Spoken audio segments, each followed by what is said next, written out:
Ay, Batang LU. For the very first time I place my eyes on you, girl, will follow through. That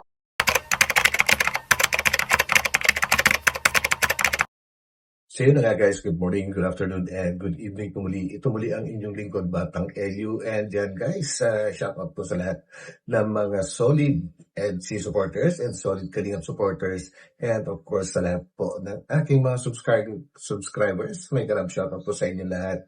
Ito muli ang inyong lingkod, Batang LU. And ang ating pag-uusapan ngayon guys, ay tungkol sa ating nabalitaan na itong si Dr. Love guys ay mayroong ibinapang bagong rules nako tungkol kay Viancy or sa bahay po niya. Ito ay pwedeng tawaging house rule sa simpleng sa simpleng tawag at mas madaling maintindihan. And yan nga guys, ang pag-uusapan natin kung ano nga ang dahilan at bakit merong rules itong si Dr. Lapuano. And sa ating pagkakaalam guys, noong last year 2025 ay wala talaga siyang pinapayagan kahit sino na pwedeng bumisita dun sa tinitaran nga ni Viancy, na kung saan ay yung bahay na yun guys ay pag-aari ni na Kuya Neil, at ito naman ay inuupahan ni Dr. Love. So may karapatan nga ba si Dr. Love na i-control kung sino ang pwedeng bumisita doon? At isa sa mga nabalitaan natin guys, ngayong 2026 ay meron na siyang isang tao na pinapayagan na dumalaw doon sa kanyang apartment po, na kung saan nakatira si Viancy. At nag-iisang tao lang ang kanyang pinapayagan. Yan po ay kasama sa ating pag-uusapan. So, nag-love shoutout po. And bago tayo tumuloy-tuloy guys, ay panonoorin natin siyempre ang video para malaman po natin kung ano ang mga diniscuss ni Dr. Love, at yan ang ating bibigyan ng reaction. So yun guys, samahan po rin niya ako. So huwag kalimutan mag-thumbs up. So, and guys, bago ko makalimutan ay may galap shoutout po sa Team Kalingap. Sa pangunguna po yan ni Kuya Bal Santos Matubang, Ate Edo Vlogs, and syempre si Kalingap Rab. So let's go. Ibaba ko na ba yung rules? Press 1. Oh, Ibababa ko na po ang rules ko. press na. Kaya gusto kong ngayon na sabihin ko na yung rules ko. Mhm. Ibababa ko na yung rules ko.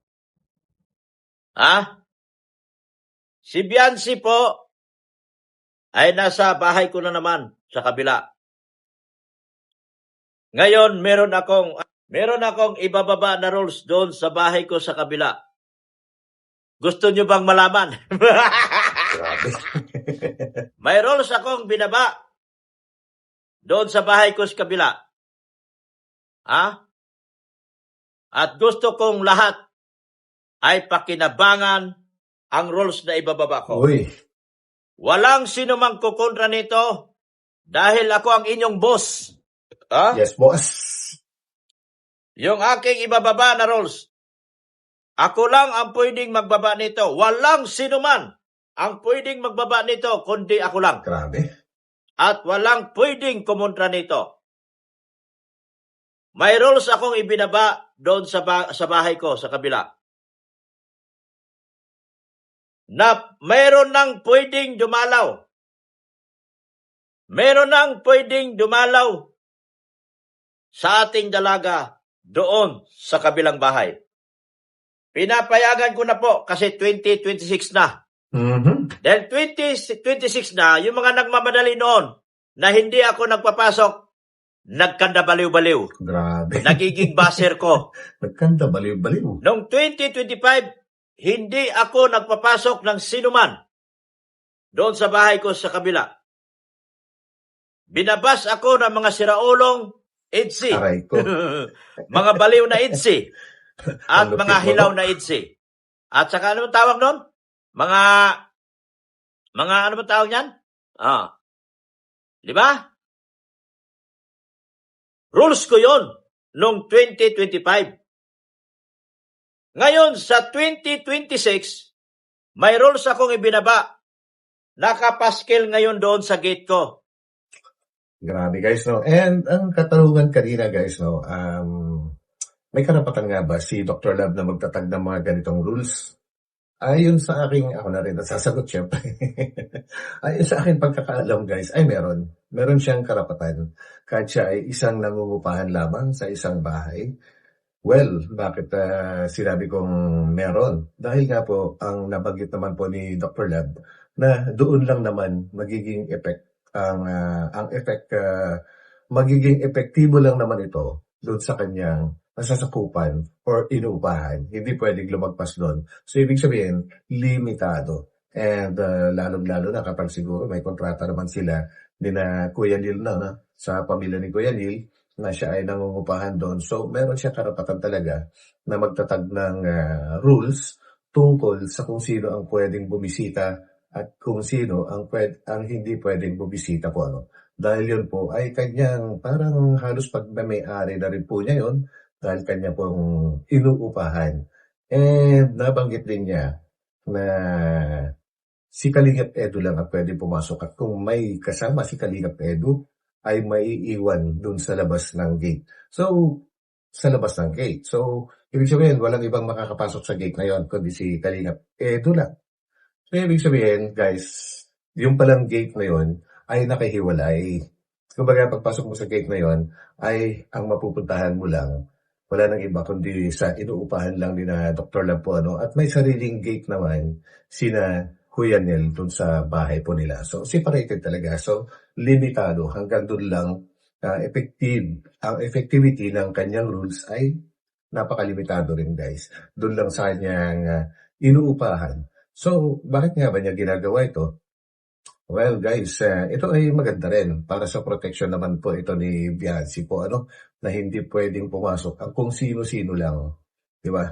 And alam naman natin, marami ng mga kwento na mga dumaan dati, lalong-lalo na yung mga nagpipicture-picture. So, yun po ay isang gustong i-control din ni Dr. Lab bilang isang founder at nangangalaga na rin. Sabihin na natin nangangalaga kay Viancy. So, I think walang mali doon. At siya ay nasa kanya lahat ang karapatan para magtatag or magbaba ng isang rules. So, yun guys, and I hope na intindihan po nyo. And sabi pa nga niya, may nabanggit din siya doon sa dulo, hindi ko na kinapture na kahit si Red Zane o kaya si Jello Mags ay hindi rin uubra na pumasok sa loob ng gate na yun, no? Sa loob ng bahay na yun, sa area mismo na yun. Hindi pwede. Hindi sila pwede unless kasama si Dr. Love. So, yan po ang kanyang mga binanggit. Grabe. And meron din siyang additional na sinabi na kapag si Viancy ang nagsabi na pwedeng papasukin yung isang tao, kaibigan niya, syempre, family niya, number one na yun, ay syempre, welcome na welcome po. So, ibig sabihin, si Viancy, pwedeng i-welcome lahat kung sino yung gusto niyang papasukin.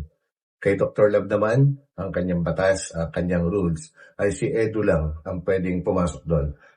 Idagdag na natin doon yung mga, naman ni Bianci po, na lahat ng mga gusto niyang papasukin, pwede po. Basta si Bianci ang nagsabi, dahil siya nga po yung nakatira doon. So yun, malinaw naman siguro yun guys, no? And ayos yan, Dr. Love. So ituloy po natin guys. Nakapaskil doon sa gate ko. Meron na akong pinapapasok na tao doon sa bahay ko para dumalaw kay Beyonce. Meron na akong pinapapasok na tao. Ngayong 2026, meron na akong pinapapasok na tao. Yung mga nabaliw noong 2025, hayaan mo silang nabaliw na. Baliw na talaga yun. Aray ko. Ngayon, 2026, may nakapaskil na pangalan doon. Sa gate pa lang mismo na pwedeng dumalaw kay Beyonce dahil mag-February na eh. Mag-February 14 na. Ayun naman pala. Mag-February 14 na, kaya pinayagan na. Ayos talaga mga plano nitong si Dr. Lam. Pang Valentine's talaga, kaya libreng-libre na si Papa Eds, guys. Kaya ako nagluag dahil mag-February 14 na at February na at February na. Ayun, February na talaga. Kaya ko niluagan ang aking roles. Dahil, araw ng mga puso ang susunod na buwan. Mhm. At ang pinapapasok ko doon na tao, walang iba, si Ido lang. Ayun. Doon sa bahay ko sa kabila, ang pwedeng pumasok doon, si Ido lang. Wala ng iba. Wala ng iba. Kung sino man yung kasama, o sino yung sama kay Boss Ido, doon lang sila sa labas. Aray. Doon lang sila sa labas. Ayos. Labas lang sila ng gate. Si Papa Ido lang ang pwedeng papasok sa gate ko ngayong taon na ito. Yan ang rules ko. At hindi na pwedeng pwedeng pakialaman yan. Ang kukontra dyan at papasok sa bahay ko, na hindi ko pinahintulutan, ibas ninyo. Uy, ibash daw, guys. Baka grupo ng Aray ko Paldo. Yang mga yan. Oh. Actually, guys, curious na curious po ako eh. Ano ba yung sinasabi ni Dr. Lab na aray ko po paldo? Grupo ba yan, guys? Hindi, wala akong kaalam-alam talaga doon. Pa-comment na lang. Anong bagong lumang rules? Bagong rules. Dahil noong 2025, hindi ako nagpapasok kasi kahit si Edo hindi ko pinapapasok. Mhm. Pero ngayon, 2026, dahil darating ang araw ng mga puso, ang araw ng magkasarilinan nilang dalawa, ibigay natin ang pagkakataon ng kanilang pag-uusap. Grabe, guys. Kaya naman pala nababash itong si Dr. Lab dahil kahit si Papa Edsa ay hindi niya pinapayagan makapasok dun sa pamamahay niya na yun noong 2025. Nako, ayos din. Si Edo lang ang pwede sa bahay ko sa kabila. Nandoon na si Beyonce. Anytime papasok siya, welcome. Mhm. Laro, welcome. Ayos ba ang rules ko? Ayos.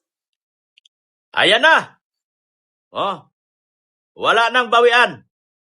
So yun na, guys, malinaw ang kanyang rules po na si Papa Eds lang ang kanyang pwedeng papasukin or kanyang pinapayagan na pumasok sa pamamahay niya na yun, no?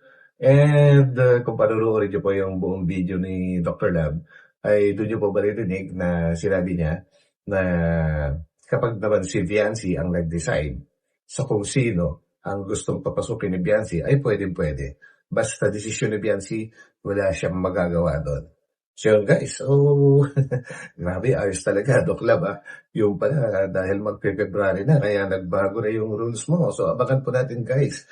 And tungkol kay Papa Eds, medyo nalungkot ako kagabi, guys, dahil isa ako sa mga nag-abang sa kanyang live stream po, and hindi niya naituloy, hindi niya ito natapos gawa ng may lungkot. Kumbaga, parang feeling ko nga, parang mangyak-ngyak pa si Papa Eds. At sabi ka ng mga nag-comment doon, guys, dahil ako, hindi ko rin alam. Ang sinabi ng mga mas nakakaalam ay family problem nga daw. So, hindi natin pwede pakialaman po yun. Yun nga lang, nabanggit ko lang dahil nag-i-expect po ako na mahaba yung kanyang live stream. Pero, saglit lang. So, guys, bigyan natin yung pagkakataon na makapagbuni-muni at makapagsarili si Papa Eds po, at sa mga basher niya, tigilan niyo na yan dahil wala naman talagang mangyayari dyan eh. So, guys, ito muna ang inyong likod. Hanggang dito na lang and tabayanan po natin ang aking mga susunod na upload. So, God bless po sa atin lahat and patsamantalang papaalam po muna ako. So, bye-bye.